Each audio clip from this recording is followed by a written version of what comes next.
শুভ সন্ধ্যা, good evening. কেমন আছো তোমরা? সবাই ভালো আছো তো? কি গরম পড়েছে সত্যি, মানে এত গরম পড়েছে তার বলার বাইরে। গিয়েছিলাম মন্দিরে সন্ধ্যাবাতি দিতে। সন্ধ্যাবাতি দিতে গিয়ে আমি পুরো একদম স্নান করে গেছি, গা ধুতে হবে। অনেক দিন হয়ে গেল তোমাদের সামনে আমি কিন্তু ভিডিও করি না, মানে ভিডিও এখন আর পোস্ট করছি না, কারণ কি সময় পাচ্ছি না, এটাই বাস্তব কথা। দোকানে কাজের সঙ্গে যুক্ত হয়ে গেছি, সেইভাবে একদমই সময় পাই না। ওই একটুখানি সময় পাই, সেইটুকু টাইমই শুধু একটু রিল করি। তাছাড়া এই ভিডিও করতে গেলে তো একটু সময়ের দরকার, সেই সময়টা না পাচ্ছি না। আর যতটুকুনো সময় পাই ততটুকুনো কিন্তু এনার্জি থাকে না, ক্লান্তি হয়ে যায় শরীরটা। কারণ সারাদিনই আমাদের হোটেলের সামনে দাঁড়িয়ে আগুনের কাছে রান্না করতে হয়।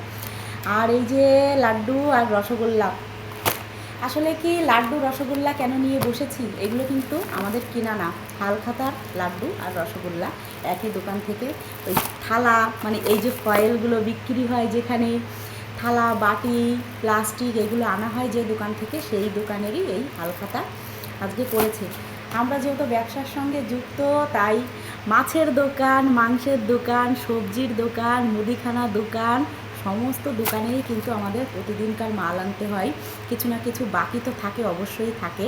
সেই সমস্ত দোকান থেকে এই যে হালখাতা তোমাদের দাদাভাই করেই চলেছে। তবে ছোট ছেলে একদমই খেতে চায় না এই মিষ্টি টিষ্টি, যাই হোক না কেন ছেলে ভালোবাসে না, ও ঝাল খেতে ভালোবাসে। আর আমি তো ভীষণ মিষ্টি খেতে পছন্দ করি, তোমরা তো জানো। তাই আমিও না বেশি বেশি করে মিষ্টি খাওয়া হচ্ছে। প্লাস বিশেষ করে এই যে রসগোল্লাগুলো দেখো আমার দিকে তাকিয়ে আছে কেমন করে। কি গো বন্ধুরা, আমার দিকে তাকিয়ে আছে তো? না গো, এইটা তোমাদের জন্য বুঝেছো, এখনও খাইনি কিন্তু তোমাদের জন্য হাঁ করো বড় করে, এটা তোমাদের জন্য। হ্যাঁ, কি বলবো, গরমের কথা তো বললাম, তারপরে সময় পাচ্ছি না সেটাও বললাম। তবে শুধু রসগোল্লা কেন খাবে, লাড্ডুও তো খাবে। এই দেখো লাড্ডু দিয়েছে। তবে এই রকম কিন্তু সব দোকান থেকেই লাড্ডু মিষ্টি রসগোল্লা দিচ্ছে। আমার আর এগুলো নিয়ে না, এইগুলো নিয়ে ঠিক ভিডিও করতে ভালো লাগে না।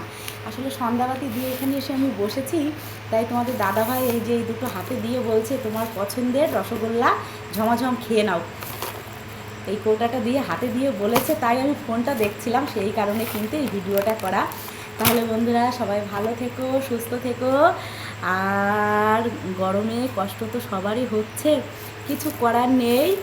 এই প্রকৃতির যেমন সৃষ্টি তেমনই আমাদের সবাইকে কিন্তু মেনে চলতে হবে। আর আমার বিড়ালগুলো চলে এসেছে এই যে দেখো ভিডিও করার জন্য, ওই যে আমার ক্যামেরার কাছে সব দৌড়ে দৌড়ে চলে আসছে।